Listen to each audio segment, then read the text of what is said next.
defectos del tubo neural, caracterizados por un cierre completo del arco neural y eventualmente con daño secundario del tejido expuesto. Los podemos clasificar en abiertos y cerrados, y están los abiertos, los que con mayor frecuencia diagnosticamos: espina bífida, anencefalia, encéfalocele, la craneorraquisquisis, la iniencefalia, y los cerrados, que tenemos un pobre diagnóstico prenatal, están cubiertos por piel, como vamos a verlo en unos minutos más. Desde el punto de vista del desarrollo embriológico, el cierre del tubo neural ocurre alrededor de los 28 días post concepción, y generalmente se creía que esto funcionaba como un zipper, como un cierre, que se ocurría el cierre del tubo neural. Sin embargo, probablemente este cierre ocurre en forma no necesariamente secuencial en los embriones que pasan de embriones trilaminares a un embrión en que tiene el cierre del tubo neural, y dependiendo de la altura ocurren obviamente las diferentes patologías clínicas, desde anencefalia hasta espina bífida cerrada u oculta. Entonces, de esta manera, la espina bífida puede ser con exposición de tejido neural, que es el mielomeningo, solo meninges, el meningocele, no hay piel acá, pero también puede estar como espina bífida oculta cuando está cubierta por piel.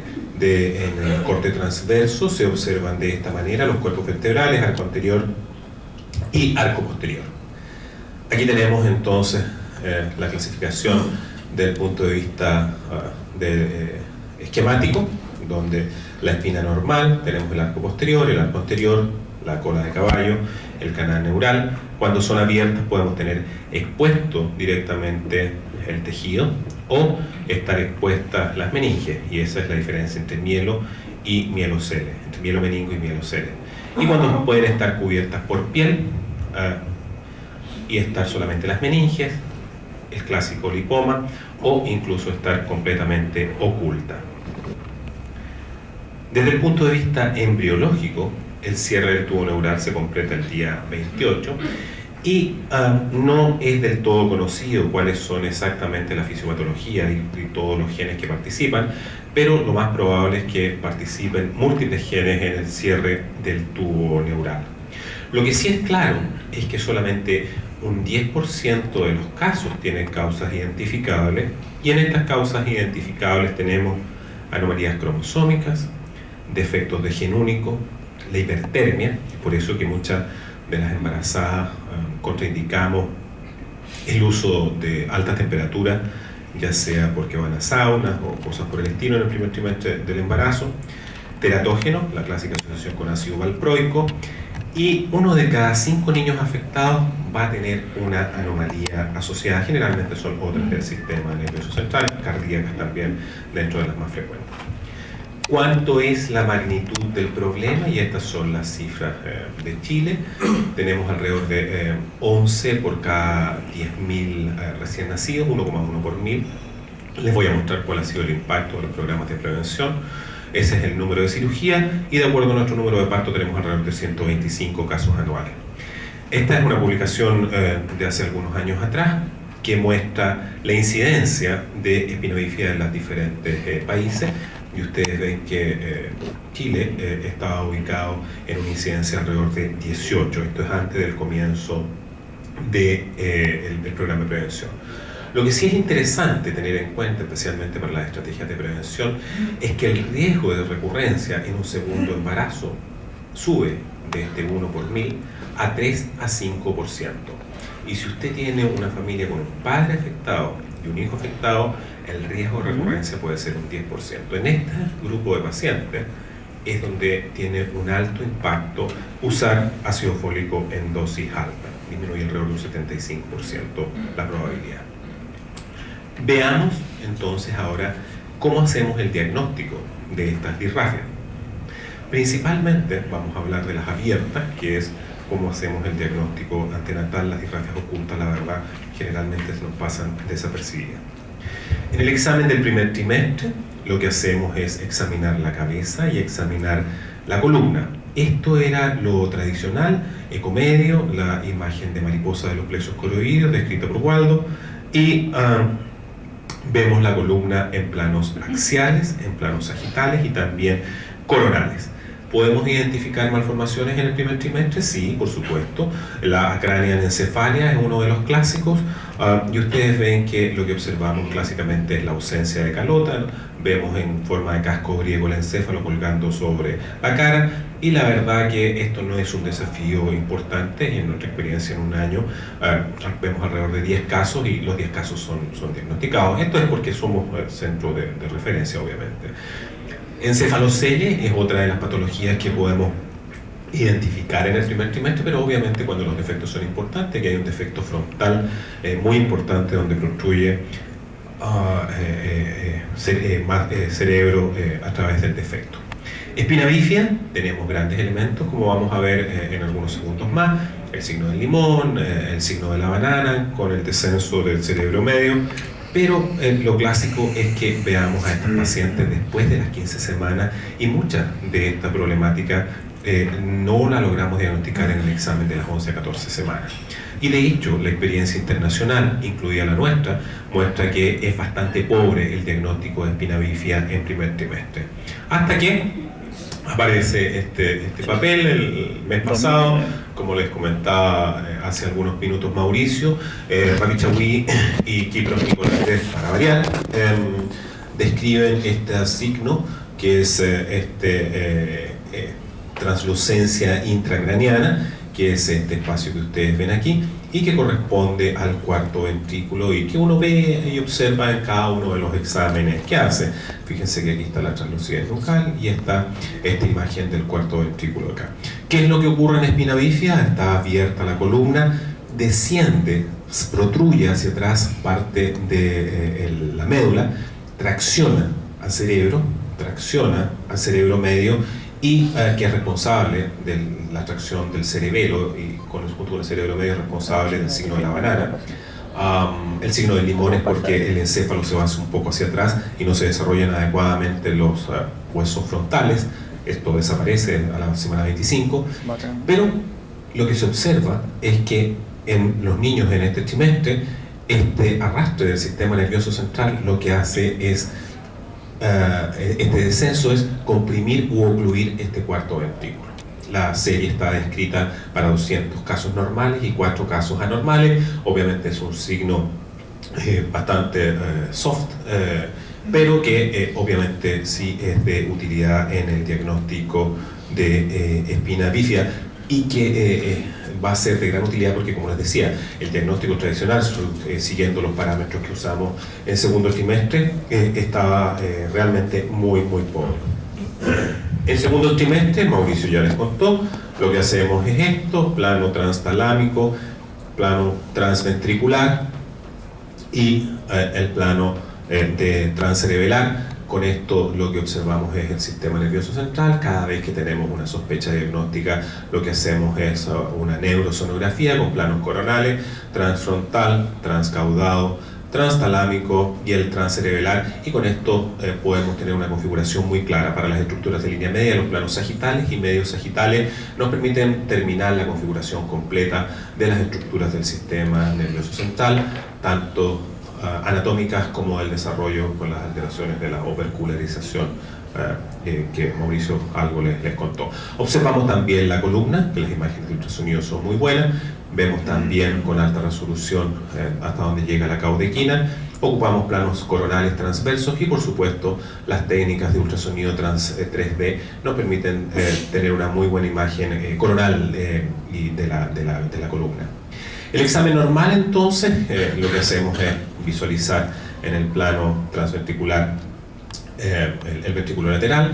Vamos a la fosa posterior, vemos el cerebelo, vemos la cisterna magna, examinamos la columna en planos sagitales, en planos coronales y también en planos axiales, y con esto decimos está normal.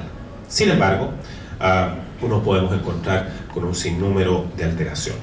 Vamos a revisar brevemente algunas de estas alteraciones, Y una de las primeras corresponde a esto, que como les dije, no es precisamente un desafío diagnóstico, a diferencia de lo que observábamos en el primer trimestre, que había encéfalo. Aquí la secuencia craneal en encefalia, el encéfalo ya se ha destruido prácticamente, no observamos calota, son bebés generalmente con un poco de polidroamnios, y que de forma característica, los ojos protruyen o como que cuelgan de la cara. ¿Okay? Aquí están las imágenes 3D de estos niños con un poco de encéfalo. También podemos encontrar defectos craneales menores, como son los encefaloceles, menores en cantidad, no así en gravedad.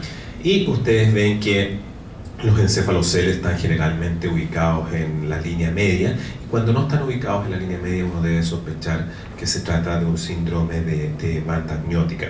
Las malformaciones asociadas son frecuentes, tienen una alta mortalidad, y obviamente el pronóstico va a depender si este defecto por el cual está construyendo el contenido es solamente meninges, o hay encéfalo, o hay un gran defecto que obviamente va a estar asociado a una gran distorsión del desarrollo del cerebro y obviamente también a microcefalia. Aquí algunas de las imágenes, un defecto lateral, un defecto medial, y aquí un gran defecto posterior, un gran encefalocele. Y en este otro caso, lo que observamos es un defecto, un encefalocele orbital, donde, como ven ustedes acá, el encefalocele destruye prácticamente la mitad del sistema nervioso central. Las imágenes de resonancia, como les contaba Mauricio, son el estándar hoy en día, y ustedes ven que las imágenes de resonancia nos muestran acá una gran destrucción de la cara, de la órbita malar, que obviamente con un tejido que se observaba también bastante displástico y que al ultrasonido era difícil verlo. Consideramos en conjunto con los neurocirujanos y con los cirujanos maxilofaciales que este bebé estaba fuera del alcance quirúrgico. La espina bífida, lo que observamos en los planos axiales, es la imagen en B o en U, donde el arco anterior está defectuoso, y en los planos sagitales vemos de esta manera la zona de defecto. Ultrasonido funciona muy bien, nos permite identificar claramente cuál es la altura de la lesión. Como vamos a ver en unos minutos más, la altura de la lesión nos habla de pronóstico. Y vemos los planos coronales, los planos axiales, y tenemos una muy buena correlación de hasta dónde está abierto el defecto. El nivel superior de la lesión es lo que impone pronóstico, así que es muy importante identificarlo. ¿Cuál es el problema de ir a identificar el defecto? Que si ustedes tienen un embarazo de segundo o tercer trimestre avanzado, o el líquido amniótico está disminuido, o sencillamente el dorso es posterior, el examen directo de la columna va a ser un poco difícil, pero afortunadamente desde el punto de vista clínico, los defectos abiertos, como les expliqué hace unos minutos, lo que hacen es que a través de este protruye el encéfalo, la médula arrastra al cerebelo hacia el foramen magnum, se comprime, arrastra también al cerebro medio, se comprime el cuarto ventrículo, los lóbulos frontales son arrastrados también hacia atrás, y esto provoca que primero los lóbulos frontales se desarrollen pobremente, especialmente en el segundo trimestre. Este es el denominado signo del limón, y que generalmente desaparece a las 25 semanas. Esta compresión del cuarto ventrículo generalmente tiene una ventriculomegalia asociada, y en la fosa posterior lo que observamos es que tenemos una fosa posterior ocluida, una cisterna magna ocluida, y ustedes ven que el cerebelo adopta este que es el signo de la banana. Este signo yo le diría que se ve siempre, excepto cuando la médula está enclavada. Si la médula está enclavada, sencillamente todos estos fenómenos desaparecen y los signos cefálicos no los podemos identificar, signos descritos hace más de una década por Kypros Nicolaides también.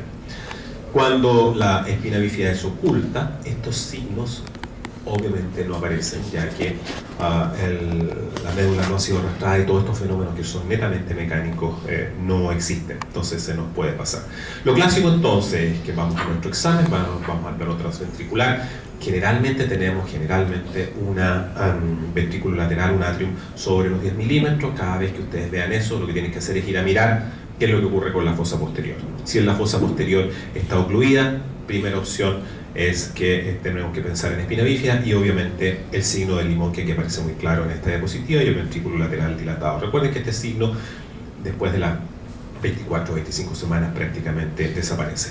Pero cada vez que ustedes tengan esta sospecha deben ir a visualizar realmente no pueden dejar de ver la columna, en ningún examen deben dejar de verla, pero aquí realmente tienen que examinarla en detalle y darse el tiempo para hacerlo. Y generalmente se van a encontrar con imágenes como esta, donde observamos una zona de defecto, uno puede contar ahí las vértebras, una lesión que está L1, L2, y que lo corroboramos con los planos axiales y vamos a ver el signo en U y no cerrado el canal, y que nos dice hay un defecto cuyo nivel superior es tanto.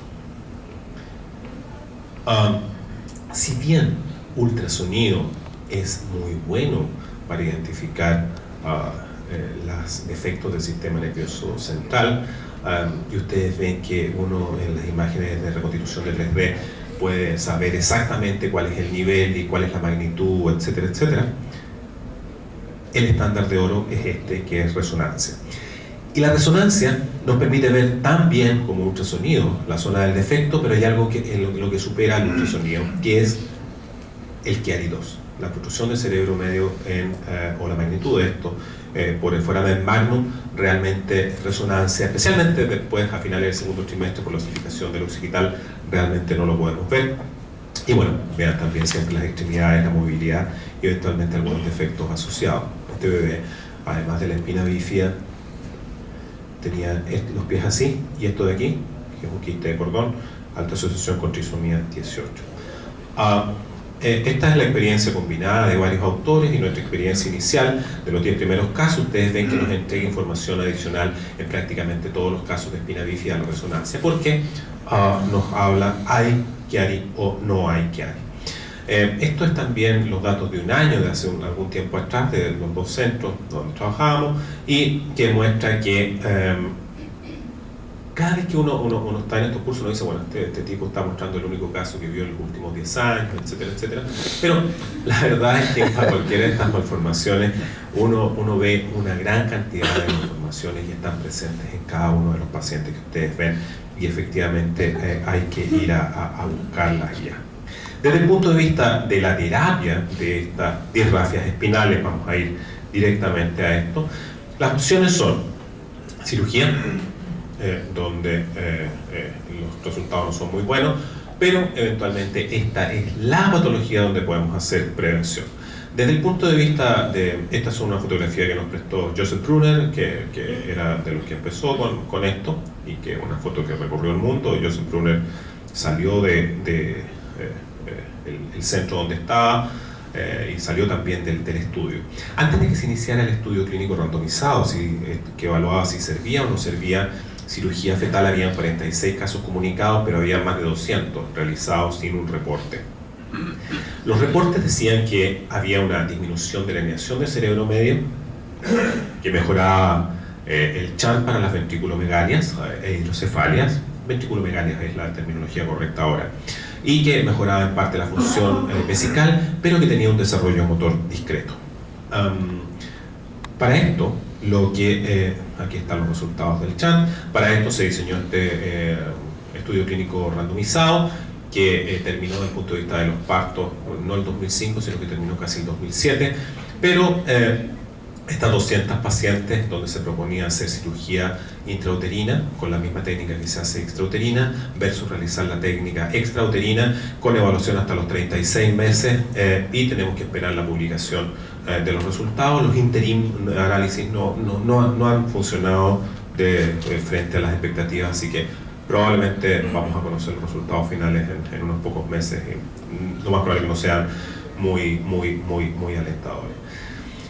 El pronóstico en general de la espina bífida es caótico, es catastrófico, y la verdad que uno siempre... yo recuerdo el primer caso que vi haciendo el internado, ni siquiera la residencia. Uno de los médicos le explica a la paciente que mire, van a operar, le van a cerrar eso y no hay ningún problema. Dije, mira, qué bueno esto de la cirugía. Llegué a casa a revisar y no no es así, como a ustedes les debe haber tocado. 100% de las pacientes tienen morbilidad que puede ir desde la silla de ruedas de inmediato al nacer, bueno, muerte de un porcentaje no menor de niños con patologías asociadas, hasta alteraciones motoras menores, pero todos los pacientes van a tener algún grado de incapacidad motora y por eso es muy importante el diagnóstico prenatal y también la rehabilitación. Con respecto al parto hay no una claridad absoluta acerca de si el trabajo de parto empeora los resultados perinatales o no. En nuestros centros la cesárea es la indicación de todas maneras. El pronóstico depende de cuál es el nivel de la columna que esté afectado y la verdad que mientras más alto es el nivel, obviamente peor es el resultado. La presencia de Chiari-2 también impone un peor resultado. La presencia de Chant, miren aquí ustedes vean si el nivel es S2 o S4, que es muy bajo y tienen una alteración motora mínima, pero siempre tienen alteración motora mínima y que muchas veces al llegar a la adolescencia se puede ver esto aumentado. Desde el punto de vista CI, tienen lamentablemente los niños al llegar a la adolescencia un CI levemente menor. Probablemente este es un epifenómeno relacionado con la baja estimulación que tienen estos niños, porque en muchos países no hay centro y estos niños quedan un poco relegados y encerrados. Desde el punto de vista de la prevención, este es el ícono mundial de la prevención primaria de defectos y estos son los resultados del programa en Chile. Nosotros el año 99 teníamos entre 1.6 y 1.8 por mil, 16 o 18 por 10.000 recién nacidos vivos de defectos de espina bífida. En conjunto con el March of Dimes, el NIH y instituciones chilenas, se inicia la fortificación de las harinas del pan. Y en 2 a 3 años tuvimos una disminución de un 38% de la aparición de espina bífida y en 5 años la disminución está al tope, que es alrededor de un 50% de disminución. Lo único que aparece como negativo con esto, pero probablemente también es un epifenómeno, son el aumento de las cardiopatías congénitas. Y digo esto de epifenómeno porque paralelamente en esta década hemos tenido un incremento muy importante en el desarrollo del diagnóstico prenatal de cardiopatías congénitas por una parte, pero por otro lado pasamos de un 5% de mujeres mayores de 35 años teniendo parto a un 20%, lo que también aumenta la probabilidad de malformaciones. Estos son los resultados de Canadá y ustedes ven que el impacto es muy similar al que vimos en Chile, con un 53% de disminución de espina bífida. En cefalocelia y anencefalia el impacto de los programas es menor, pero no es tampoco despreciable, con un 30 y casi un 40% de disminución de la frecuencia respectivamente.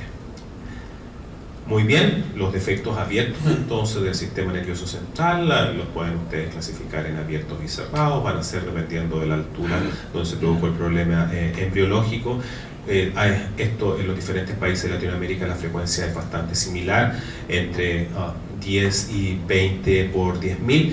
Para el diagnóstico realicen siempre, como les decía Mauricio, en plano transventricular, evalúen el diámetro del atrium.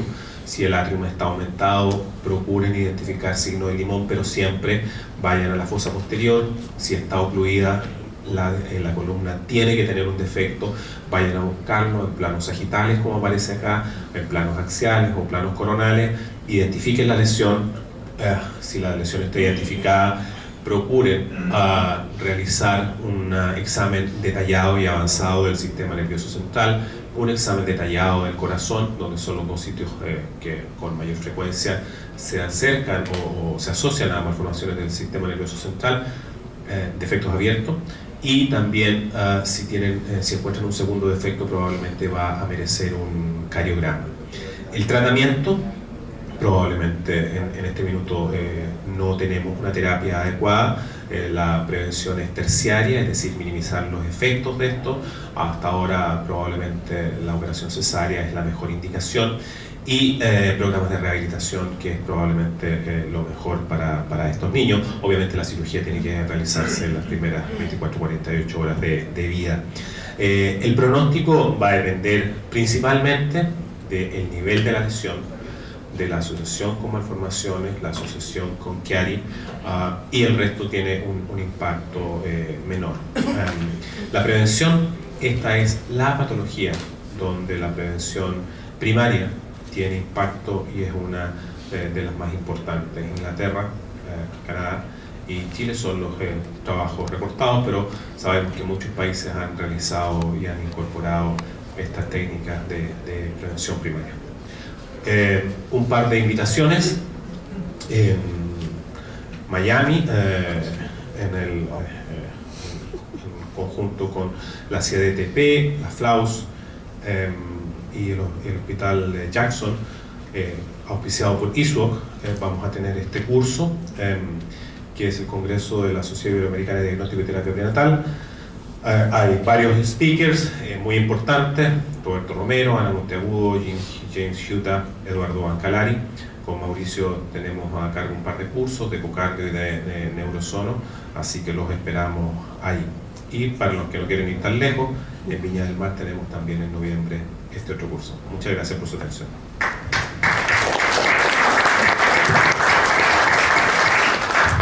Si hay preguntas mientras cambiamos el computador.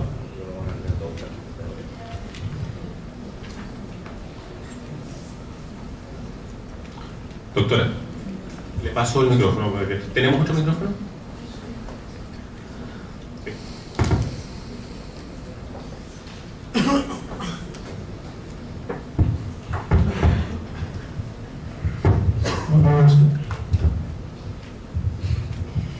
Profesor, ante todo felicitarlo, ¿verdad?, por su conferencia tan magistral.